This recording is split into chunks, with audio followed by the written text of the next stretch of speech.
मोनसे मोजां भिडिअ बानायनो थाखाय जोंनो फार्स्टआवनो नांगौ मोनसे मोजां केमेरा गोनां स्मार्टफन आरो मोनसे माइक आरो लाइट जानांगौ। अच्छा लाइटखौबो जोंनि थाखाय नांगौ। दायो जोङो लाइट गैया नालाय लाइटखौ नांलायला, जों बेखौ बाहेरायावनो शुट खालामबाय नालाय साननि लाइटजोंनो बानायबाय आरो। दायो ठीक है जोङो मेन भिडिअ बानायनायाव नांगौ जाबाय जोंनो मोनसे मोजां केमेरा गोनां स्मार्टफन आरो मोनसे माइक। दायो आं नोंथांमोननि गेजेरावहाय मोनसे खम दामावनो माने स्टार्टिं प्राइसआवनो माने बिराद खमावनो आरोना मोनसे मिनिमाम बाजेटावनो मोनसे वायरलेस माइक लानानै फैदों आं ठीक है समझ गया नोंथांमोननो बेखौ दा खोन्थागोन। नैबे जाबाय वायरलेस माइक। बे मोनफैनाया गोबावानो जाबायमोन, आं आनबक्सिं खालामनाबो नायखांखाबाय। ओमफ्राय दायो आं नोंथांमोननो खोन्थागोन आरो नैबे बक्सनि सिङावहाय मा मा दङ, ओमफ्राय भइस कुवालिटिया माबायदि जागोन बेफोरखौहाय आं दायो नोंथांमोननो खोन्थागोन। दायो नोंथांमोना नायलांबाय थाबानो जाबाय। आं दायो नैखौ आनबक्सिं खालामना खोन्थानि बक्सनि सिङाव मा दङ। नैबे माइकनि नामानो जाबाय K8 वायरलेस माइक आरो ना। नोंथांमोना बेखौ फ्लिपकार्ट एमाजन जेरावबो एभेलेबेल मोननो हागोन। आं बिनि लिंकखौ आंनि नैबे डिसक्रिपसनाव होनानै दोनगोन, समझ गया नोंथांमोना नायलांबानो जाबाय। आं दायो नैखौ आनबक्सिं खालामनानै खोन्थानि। आनबक्सिंखौ जागायनायनि सिगां नोंथांमोना आंनि इउटुब चेनेलखौहाय अननानै साबस्क्राइब खालामनानै लाबानो जाबाय। आंनि नैबे इउटुब चेनेलावहाय नोंथांमोना फेसबुक, इउटुब आरो जिखुनु टेक भिडिअफोरखौ, टेक टिप्स एन्ड टेक्स भिडिअफोरखौहाय नोंथांमोना मोननो हागोन आरो ना।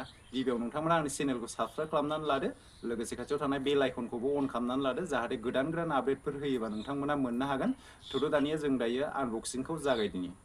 ओमफ्राय मोनसे खोन्थानानै नै बेयो आइफन आरो एनड्रइडनि थाखाय जागोन आरो ना। टाइप सि जागोन बेयो, बै माने सिगांनि मबाइलफोरनि बायदि जानाय नङा। बै चार्जार पइन्टआवहाय मोनसे गार्ड गोनां थायोना, बेबायदि जानाय नङा।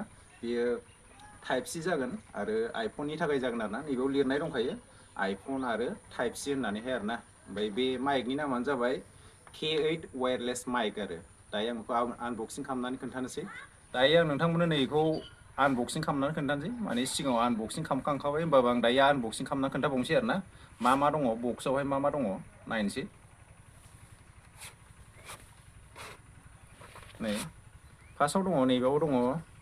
बेयो जाबाय मेनुवेल, बियो जोंनो बेखौ नांलाया, बेखौ दोनसै। ओमफ्राय बेयावनो नै फार्स्टआवनो दंखायो, नैबे जाबाय माइक आरो ना, वायरलेस माइक। बेखौ जोङो नैबेयावहाय खेथाबनानैबो आखायाव लानानै भिडिअखौ बानायनो हागोन। ओमफ्राय बे दङ, ओमफ्राय नैबे जाबाय टाइप सि। बेखौ जोङो मबाइलाव सोनांगोन आरो टाइप सि सापर्ट जानाय जानांगोन, बे दङ। ओमफ्राय आरो मोनसे दंबावो, बे जाबाय नैबे आरो ना, नैबे आइफननि थाखाय। बेयो नैबे आइफननि थाखाय। दाथ' आइफना माने गोदान फैनानैहाय टाइप सि जाजोब्बाय, खिन्थु नैबे सिगांनि मबाइलबाबो जागोन आरो ना, नैबे आइफननि थाखाय आरो। बे आइफननि थाखाय मोनसे दंबावो, नैबेयाव जाबाय नैबे चार्जार आरो ना। चार्जारखौ नायनोसै।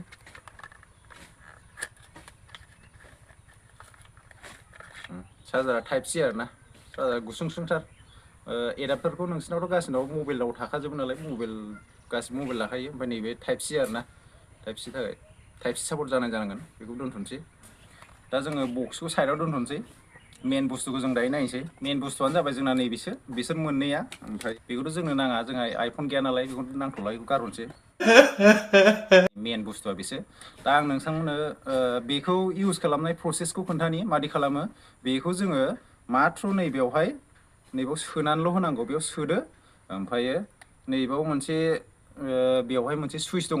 बेखौ ओरै फार्स्टआव नैबेखौ मबाइलाव सोग्रोदो, ओमफ्रायो नैबेखौ थुहाबदो। बेखौ थुहाबबानो जागोन आरो ना। नेक्स्ट क्लिपखौ आं नोंथांमोननो खोन्थानोसै, नैबे माइकआ माबायदि रेकर्ड जायो। नेक्स्ट क्लिपनि भइसआवहाय नैबे माइकनिफ्राय खोनासिगोन आरो ना नोंथांमोना। दायो नोंथांमोना नैबे माइकनिफ्राय भइसखौ खोनाबाय। आं माने डाइरेक्ट माखौहाय कानेक्ट खालामनायखौ दहाय खोन्थाखांखाबाय। बे मोनसे प्लाग दङना, बेखौ मबाइलाव इन खालामदो। बिनि उनाव नैबेयावहाय नैबिथिंजाय सुइच दङ, नैबे सुइचखौहाय थुहाबबानो जाबाय। नैबेयाव ग्रिन लाइट जोङो फिसा सानो। दा नोंथांमोना आंनि भइसखौहाय नैबे माइकनि गेजेरजों खोनागासिनो दं। नोंथांमोना जाज खालामबानो जाबाय माबायदि खोनादों।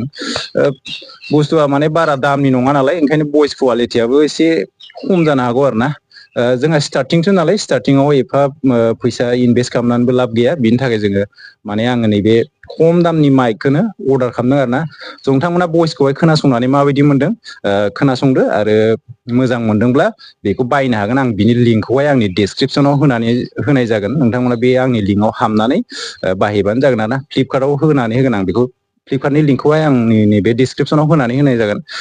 बे जाबाय, आं खनसे खोन्थाफिनबावनि, बे जाबाय K8 वायरलेस माइक आरो ना। बियो बेखौ नोंथांमोना अर्डार खालामनो हागोन आरो ना आं बिनि प्राइसखौ खोन्थानो आं जेनेबा आं अर्डार खालामनाय टाइमावहाय बियो 320 थाखा लादों आरो ना जेनेबा 320 थाखानि एसे खमावहाय आरो ना बियो जेनेबा बिदिनो डेलिभारि चार्ज हेन्डलिं फिस बायदिसिना लानानैहाय टटेल 320आवहाय आं बेखौ मोननो हादों आरो ना नोंथांमोना भइसखौ खोनानानै माबायदि मोनदों बेखौ जाज खालामदो ओमफ्राय नोंथांमोना मोजां मोनदोंबा आंनि लिंकआव थांनानै बायहैबानो जाबाय आरो ना स' दिनैनि भिडिअआ एसेनोसै भिडिअखौ नायनानै मोजां मोनदोंबा मोनसे लाइक खालामदो आरो भइस कुवालिटिखौ खोनानानै माबायदि मोनदों बेखौ मोनसे कमेन्ट खालामबानो जाबाय भिडिअआ एसेनोसै दायो नोंथांमोना आंनि भिडिअखौ नायनानै मोजां मोनदोंब्ला खनसेबाव नोंथांमोना फोरमायनानै होनाय जाबाय भिडिअखौ मोनसे लाइक होदो कमेन्ट होदो आरो आंनि चेनेलाव गोदानब्ला चेनेलखौ अननानै साबसक्राइब खालामदो नैबे इउटुब चेनेलावहाय इउटुब फेसबुक इन्सटाग्राम जिखुनु टिप्स एन्ड टेक भिडिअखौहाय मोननो हागोन आरो ना अच्छा अच्छा अच्छा अच्छा ठीक है।